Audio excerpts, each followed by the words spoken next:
terlebih dahulu rekan-rekan semuanya, nama saya Alma Safira Sarafina, atau bisa kalian panggil Alma. Jadi di sini saya akan membawakan satu topik, yakni tentang bisnis atau berusaha.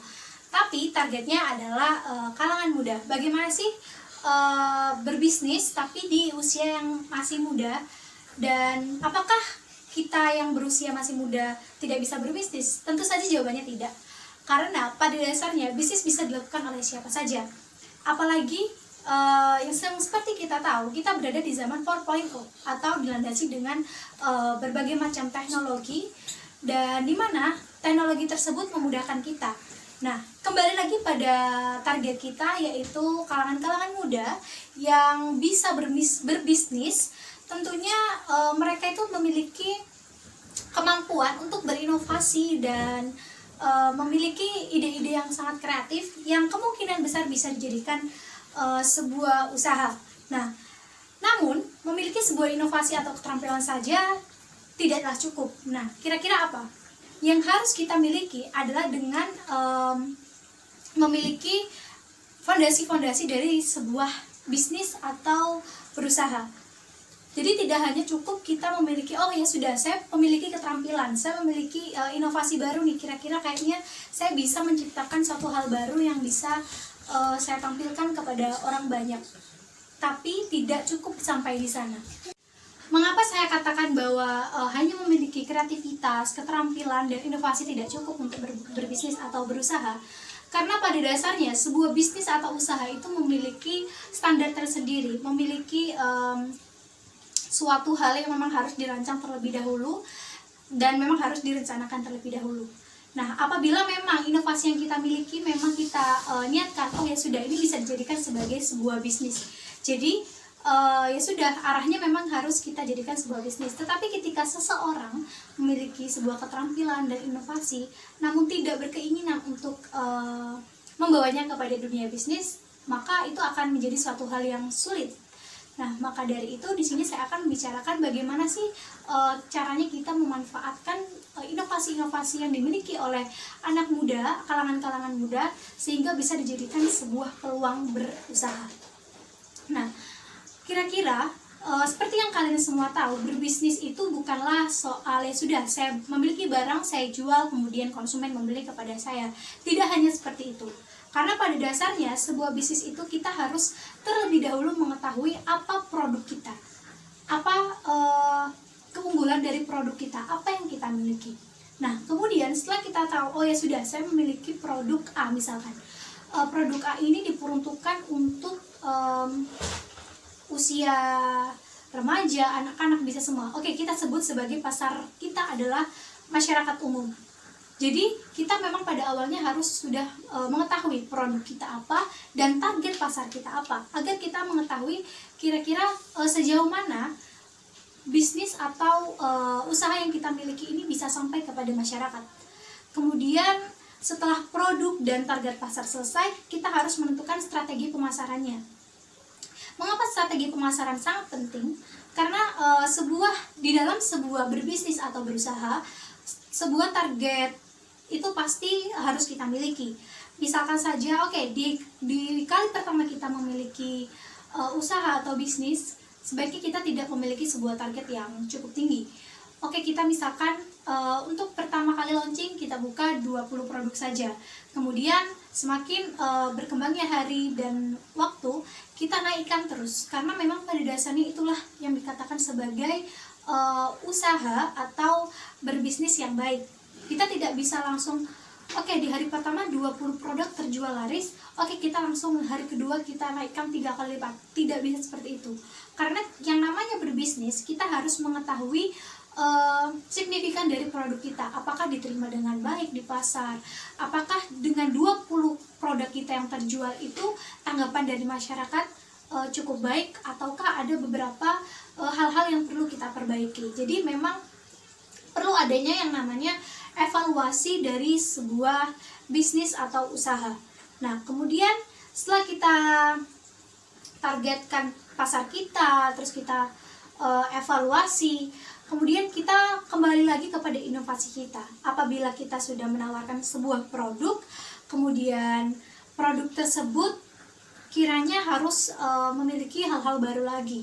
Pasti yang namanya konsumen atau masyarakat itu memiliki kemauan yang tidak ada batasnya kalau kita lihat. Karena memang kita sebagai pengusaha, sebagai pebisnis, sebagai produsen, kita harus mengetahui apa yang diminati atau disukai oleh masyarakat. Karena di sini posisi kita adalah sebagai penyedia dan memberikan kepuasan terhadap konsumen kita tentunya.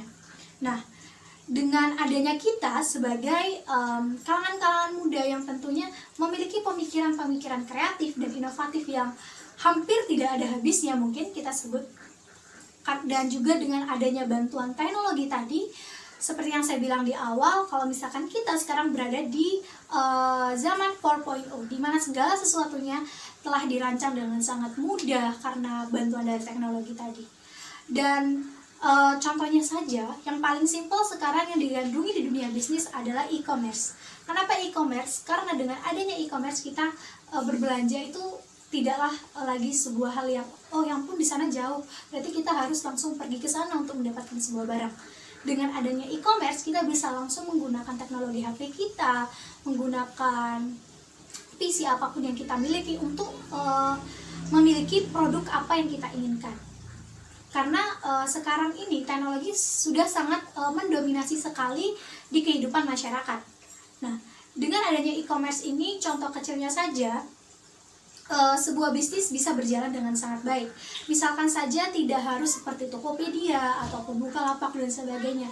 Kita bisa memulainya dari hal-hal yang kecil, dengan misalkan membuka sebuah online shop. Kemudian contoh kecilnya tadi adalah dimulai dari adanya kita berani untuk membuka yang namanya online shop terlebih dahulu. Kemudian kita memasarkannya melalui media sosial yang kita miliki. Kemudian dengan adanya bantuan-bantuan dari teman dan segala macamnya, memang berusaha tuh harus seperti itu terlebih dahulu. Karena tidak ada usaha yang sudah kita mulai dari yang kecil terus tiba-tiba kita menjadi sebuah usaha yang besar, tidak. Karena pada dasarnya usaha itu sama seperti hidup, harus bertahap terlebih dahulu, kemudian ada prosesnya dan segala macam. Kemudian dengan adanya bantuan teknologi tadi yang saya bilang, cukup membantu sekali para pengusaha-pengusaha, tentunya bagi para kalangan-kalangan muda sekarang untuk berani dan mencoba yang namanya berusaha atau berbisnis di usia muda yang saya bilang. Terlepas dari apa yang saya bilang di awal terkait dengan keseluruhan dari berbisnis atau berusaha di usia muda, yang paling terpenting yang harus saya tekankan di sini adalah niat.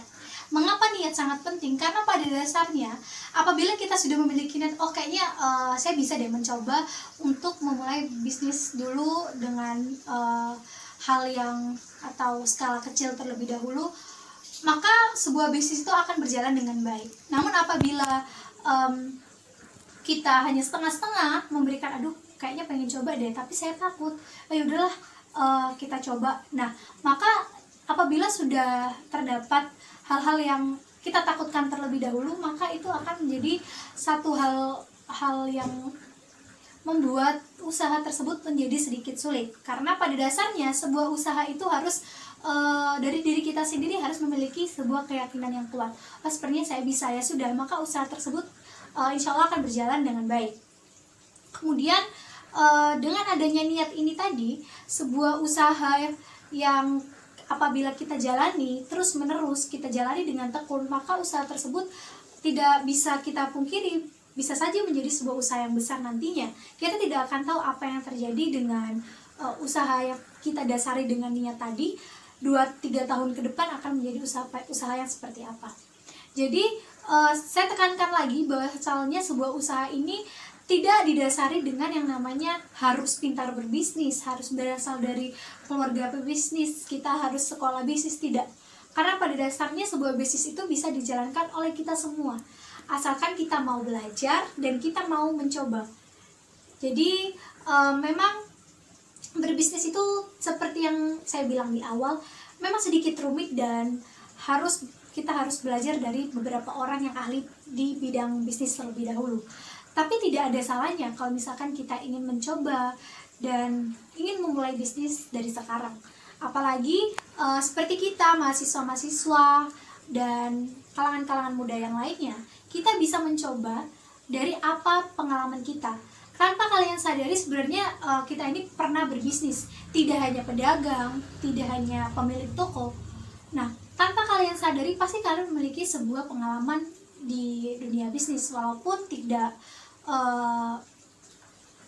terlalu besar, tapi setidaknya saya yakin di antara kalian semua ini pasti memiliki pengalaman berbisnis. Contohnya saja, mungkin yang pada zaman dulunya waktu SMA atau SMP mungkin pernah berjualan atau apapun itu sudah menjadi sebuah hal-hal kecil dalam berbisnis. Nah, jadi saya yakin bahwasalnya semua orang, apalagi kalian kalangan muda yang masih memiliki masa depan yang cukup panjang, kalian bisa memulai berusaha tanpa adanya pikiran-pikiran, aduh saya tidak bisa, aduh saya takut dan segala macamnya. Jadi mulai sekarang kita tanamkan pada diri kita bahwasannya saya bisa, saya yakin dan saya mampu untuk menjalankan dan memulai sebuah usaha atau bisnis. Jadi itu saja yang bisa saya sampaikan pada hari ini materi terkait bisnis. Jadi saya harapkan kepada kalian semua tidak ada satupun pemikiran-pemikiran negatif lagi terkait berbisnis di usia muda atau berbisnis di usia yang seperti kalian miliki sekarang, karena sebuah bisnis itu tidak diukur dari berapa usia kalian sekarang. Terima kasih. Wassalamualaikum warahmatullahi wabarakatuh.